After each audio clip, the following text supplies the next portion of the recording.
Good morning बच्चों।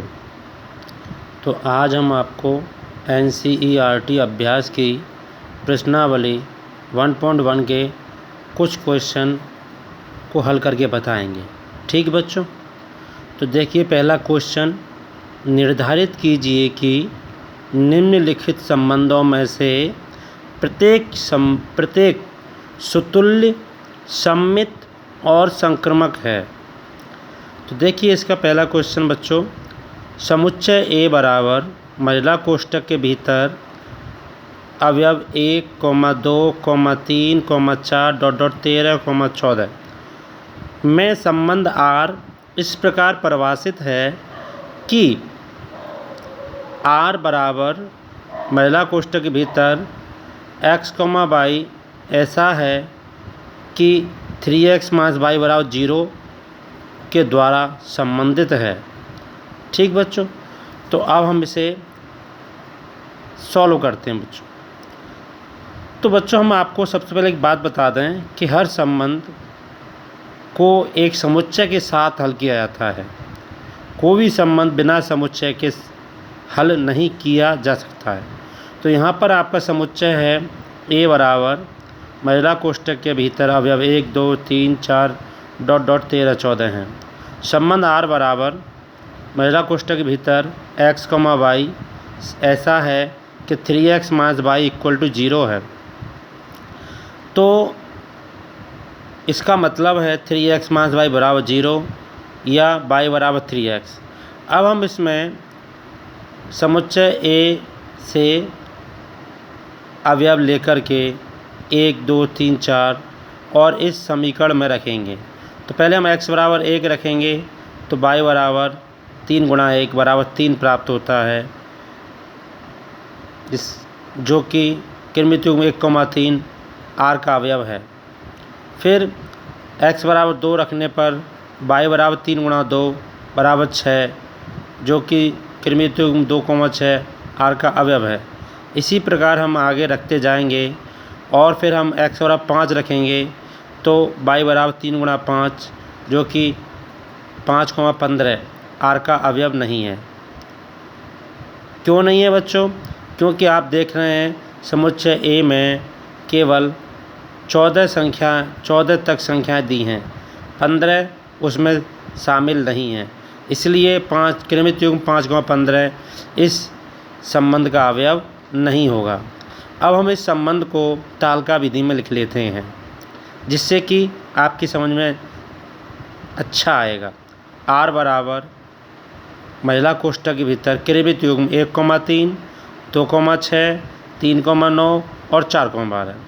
अब हम चलते हैं बच्चों सुतुल्य संबंध समझाने के लिए।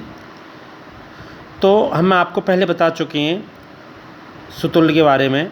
एक ऐसा संबंध जो x का y से हो, वही संबंध x का स्वयं से हो, उसे हम सुतुल्य संबंध कहते हैं। जैसे यहाँ देखिए, जिस प्रकार से 1 3 से रिलेटेड है, जिस प्रकार से 1 3 से जुड़ा है, उसी प्रकार से जिस प्रकार से 1 3 से जुड़ा है, जैसे कृमित युग्म 1, 3 R का एक अवयव है, उसी प्रकार से 1 1 से जुड़ा होना चाहिए और कृमित युग्म 1, 1 R का अवयव होना चाहिए, जो कि नहीं है। अतः स्पष्ट है कि जिस प्रकार से 1 3 से जुड़ा है, उस प्रकार से 1 1 से नहीं जुड़ा है। अतः ये संबंध सुतुल्य संबंध नहीं है। ठीक बच्चों, अब आगे चलते हैं सममित संबंध। आप जानते हैं कि जो संबंध x का y से हो, वही संबंध y का x से हो, ऐसे संबंध को हम सममित संबंध कहते हैं।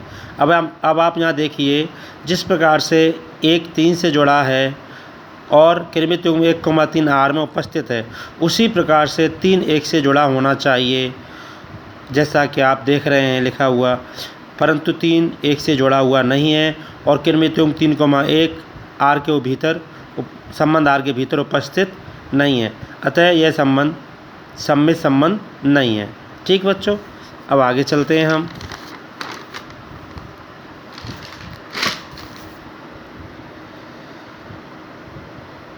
अब देखिए संक्रामक संबंध। संक्रामक संबंध देखिए आप, आप जानते हैं एक ऐसा संबंध जो x का y से हो और y का z से हो, वही संबंध x का z से हो। तो आप यहाँ देखिए कि जिस प्रकार से 1 3 से जुड़ा हुआ है और कृमित युग्म 1,3 r में उपस्थित है, उसी प्रकार से 3 9 से जुड़ा हुआ है और 3,9 r में उपस्थित 3,9 कृमित युग्म r में उपस्थित है। उसी प्रकार से 1 9 से जुड़ा होना चाहिए, परंतु जिस प्रकार से 1 3 से और 3 9 से जुड़ा हुआ है, उस प्रकार से 1 9 से नहीं जुड़ा हुआ है और कृमित युग्म 1,9 संबंध R का अवयव नहीं है। अतः दिया गया संबंध संक्रामक संबंध नहीं है। ठीक बच्चों, अब एक और क्वेश्चन देखिए आप। प्राकृतिक संख्याओं के समुच्चय n में r बराबर मझला कोष्ठक के भीतर x, y ऐसा है कि y बराबर x + 5 तथा x <4 द्वारा परिभाषित संबंध R है। तो हम इसे सॉल्व करते हैं बच्चों। समुच्चय n, प्राकृतिक संख्याओं का समुच्चय n 1 2 3 4 5 ... और संबंध R बराबर मझला कोष्ठक के भीतर x, y ऐसा है कि y बराबर x + 5। ठीक बच्चों, इसका मतलब है y बराबर x + 5। अब हम इसमें x बराबर 1 रखेंगे तो y बराबर 6 प्राप्त होगा। कृमित युग्म 1,6 r का एक अवयव होगा।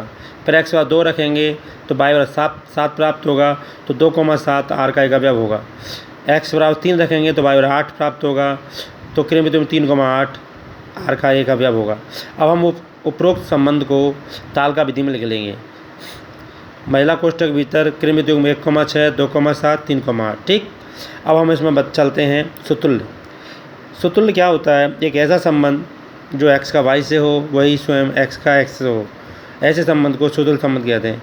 जो संबंध यहाँ पर आप देख रहे हैं, जिस नियम के द्वारा 1 6 से जुड़ा हुआ है और 1,6 संबंध R में उपस्थित है, उसी नियम से 1 1 से नहीं जुड़ा हुआ है और कृमित युग्म 1,1 संबंध R में उपस्थित नहीं है। अतः यह संबंध सुतुल्य संबंध नहीं है। ठीक बच्चों, इसी क्रम में आगे सम्मिश्र संबंध।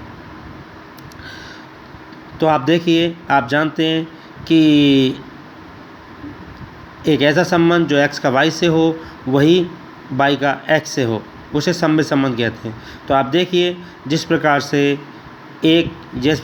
यहाँ जिस नियम से यहाँ 1 6 से जुड़ा हुआ है और 1,6 संबंध R में उपस्थित है, उसी नियम से 6 1 से जुड़ा होना चाहिए और कृमित युग्म 6,1 संबंध R में उपस्थित होना चाहिए, जो कि कृमित युग्म 6,1 संबंध R में उपस्थित नहीं है। अतः संबंध सम्मिश्र संबंध नहीं है।